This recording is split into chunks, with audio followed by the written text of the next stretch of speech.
On vous souhaite un bon début de semaine avec WEO dans la région des Hauts-de-France. Merci de votre fidélité. Si vous aimez rêver, si vous aimez être surpris et surtout si vous ne vous posez pas toujours cette question incessante, comment ça marche? Vous serez forcément à coup de Querquebranche à côté de Dunkerque pour le 10e rendez-vous des maîtres de la magie du 25 au 27 janvier prochain. On va en parler tout de suite avec mes invités. David et Gabriel Bailleul, bonjour à tous les deux, soyez les bienvenus. Comment ça va? Ça va très bien. On est Père et fils avec vous. Père et fils, les deux. Pourquoi sont-ils là? Parce qu'ils sont tous les deux magiciens.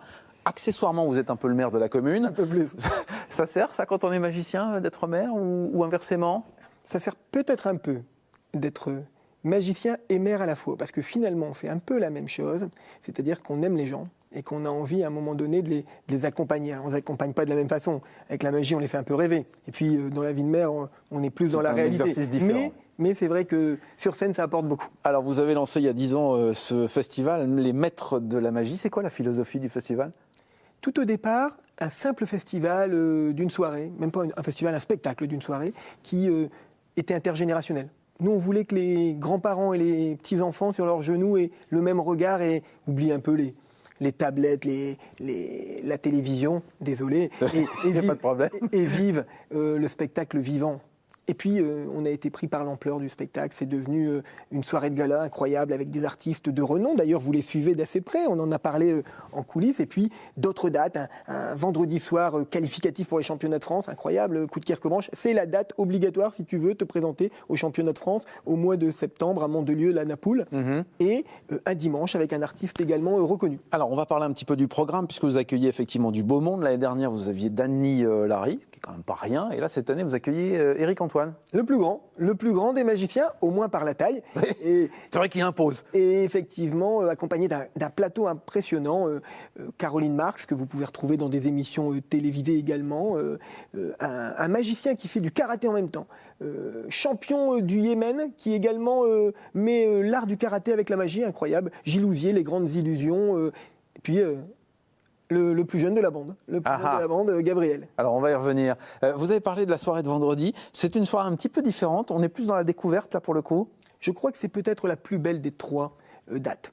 Bien sûr, tout le monde veut venir à la soirée de gala. Mais aujourd'hui, on ne pousse pas les murs de l'espace Jean Villard à côté de Querquebranche et c'est complet. Par contre, celui qui a envie de vivre une belle journée de magie peut venir le vendredi soir. Il va voir tous les talents qui se préparent à s'affronter pour le championnat de France. Celui qui gagne le titre des maîtres de la magie à coup de Querquebranche est directement qualifié pour la finale du championnat de France au congrès national de la Fédération française. Et je peux vous dire que c'est une soirée qualificative mais construite comme un spectacle. Vous allez découvrir une magie très nouvelle, une magie très moderne qui sera très éclectique. C'est intéressant ce que vous dites parce qu'effectivement la magie c'est très vaste. Il y a plein de choses, il y a plein de différences dans la magie. Tout à fait. On retrouve les grandes illusions, le mentalisme, les pickpockets, l'hypnose qui est une forme de magie, la magie du feu, la magie des pièces. Énormément de magie possible. La magie, c'est avant tout l'art de transformer ce qui ne devrait pas pouvoir se faire en quelque chose qui peut se faire. Rien n'est possible et pourtant tout va arriver. Il faut être surpris et se laisser aller. Je disais surtout pas se dire comment ça marche. Jamais. C'est pas l'idée, hein. Et en plus, on est d'accord. Il n'y a pas de truc. Ne les cherchez pas, il n'y en a pas. C'est ça. Magicien. Donc, Gabriel, le fils, qu'est-ce que tu fais comme type de magie, toi? Le mentalisme. Ah, du mentalisme. C'est important, ça, le mentalisme. Tu as commencé à quel âge? À 8 ans. Qu'est-ce qui t'a donné envie de faire de la magie? Je voyais papa en faire de temps en temps. Et à un moment, je me suis dit, je vais commencer aussi. Et ça a bien marché. J'ai fait un grand spectacle à Coudekerque, mon premier spectacle, où j'ai fait apparaître l'écharpe de mère de mon père. D'accord. Et ensuite, j'ai continué. Il est très attendu alors, aujourd'hui. Il est devenu...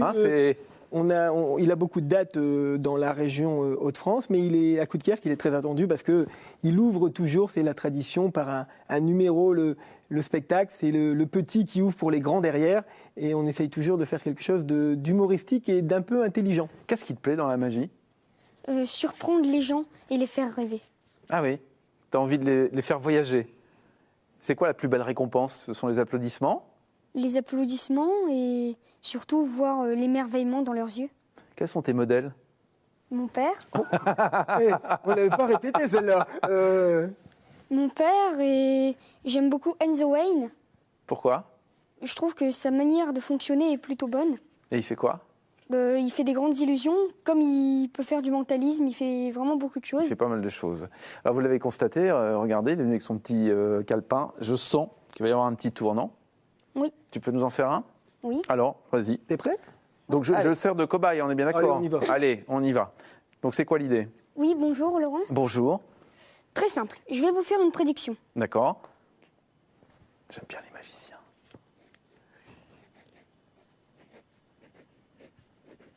Papa, il surveille. Hein. Ne dites rien. Hein. Faut pas être stressé surtout. Non, il ne faut pas. Pourquoi faire?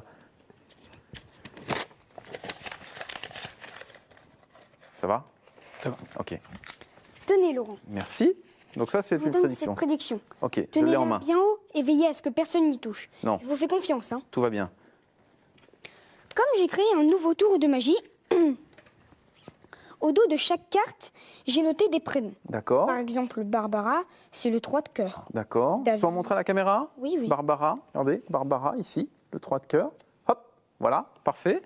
David, Emmanuel, François. Emmanuel, Emmanuel très qui à est la mode. très à la mode. en Bien ce sûr, moment. oui, oui. François, Cerise, Tom, etc. D'accord. Vous allez me donner une valeur de carte. Par exemple, le 5 de carreau. Mais je ne veux pas vous influencer. D'accord. Dites celle que vous voulez. 5 de carreau. Donc je dis ce que je veux. Oui, oui. Ok. Donc qu'est-ce que je peux dire? Pique, pique, c'est bien, pique. Pique, 6 de pique. Allez, ouais, 6 de pique. Vous ne voulez pas changer? Ok. Alors je vais prendre dame de pique. Dame de pique.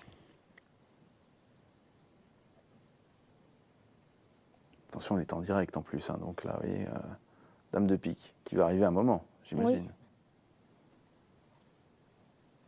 Là, voilà. La dame de pique. Ne Je la la prends retournez pas. D'accord. Je vais résumer. Laurent a choisi la dame de pique. Oui. Et par conséquent, au dos de cette carte, il y a un prénom. D'accord. Laurent, pouvez-vous retourner la carte, s'il vous plaît? Qu'est-ce qui est noté?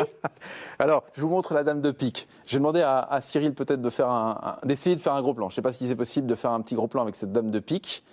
Et puis, voilà, un petit gros plan sur la dame de pique pour qu'on voit bien que c'est la carte que j'ai choisie. Voilà. Et je vais vous la retourner. Regardez, c'est écrit Laurent. Bravo. Et je vous confirme que sur les autres, ça n'est pas écrit Laurent. Il y avait bien Emmanuel, Non. tout ça. Barbara. Très bien. Bravo. Ce Félicitations. n'est pas tout. Ah bon? On pourrait dire, le magicien a eu un énorme coup de chance. Ouais, Il avait quand même une chance sur 52. c'est vrai. Je voudrais que vous ouvriez la prédiction, s'il vous plaît. Bon. C'est pas du tout préparé, on l'a pas fait avant, hein, je vous rassure. Hein. Laurent, c'est écrit. Bravo, félicitations. Merci. Je vous en prie, monsieur. Il n'y a pas les applaudissements parce qu'évidemment, on est tout seul ici. Mais en tout cas, c'est impressionnant. Je vais garder la carte Et alors, hein, vous- merci beaucoup. Hein. Alors, on va donner rendez-vous 25 et 27 janvier, espace Jean Villard, c'est à Coudekerque-Branche. Vendredi, samedi, dimanche, un petit mot sur dimanche rapidement. Dimanche, Fabien Olicard, le magicien 3.0, la nouvelle génération, très suivie sur les réseaux sociaux et sur la chaîne YouTube. Il a énormément de followers qui le suivent et il va nous faire une magie déjantée. Bien. Allez voir sur place, vous faire une petite idée et laissez-vous emporter par la magie des invités de ce festival qui revient du 25 au 27 janvier et qui fête ses 10 ans, les maîtres de la magie. Merci à tous les deux d'être venus, père et fils.